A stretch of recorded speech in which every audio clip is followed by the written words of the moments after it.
બોટાદના ચભાળિયા ગામે bogus doctor ઝડપાયો, જેમાં ધાર્મિક પંડ્યા છેલ્લા 5 મહિનાથી ડિગ્રી વગર ક્લિનિક ચલાવતો હતો. મૂળ નળવા ગામનો ધાર્મિક પંડ્યા 9 ધોરણ પાસ છે અને એમનેમ લોકોને દવાઓ આપતો, સારવાર કરતો. પોલીસે તપાસ કરતા બોગસ ડોક્ટરનો ભાંડો ફૂટ્યો છે.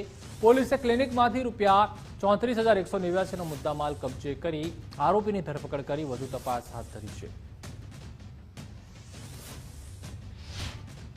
છેલ્લા 5 મહિનાથી એક બોગસ તબીબ બનીને અહીંયા ક્લિનિક ચલાવતો હતો. એવી બાતમી પોલીસને મળતા પોલીસે ત્યાં રેડ કરી અને ધાર્મિક કાંતિલાલ પંડ્યા મળી આવ્યો. એની પાસેથી મેડિકલ અંગેનું સર્ટિફિકેટ માંગતા એની પાસે કોઈ સર્ટિફિકેટ નહોતું, એટલે એને ત્યાંથી સ્ટેથોસ્કોપ અને જુદા જુદા ઇન્જેક્શનો અને બેરોમીટર બધું રાખીને બધાની સારવાર કરતો હતો અને લોકોના આરોગ્ય સાથે ચેડા કરતો હતો. જુદા જુદા માર્કાની ગોળીઓ, પેન કિલરને બધું એ આપતો હતો. પ્રાથમિક પૂછપરછ દરમિયાન આ જે ઈસમ છે 9 ધોરણ સુધી ભણેલો છે અને તળાજાની અંદર એણે ડિપ્લોમા ઇન નેચરોપેથી કરેલું છે એવું એ કહી રહ્યો છે, પણ એ બાબતે પોલીસ તપાસ કરી રહી છે.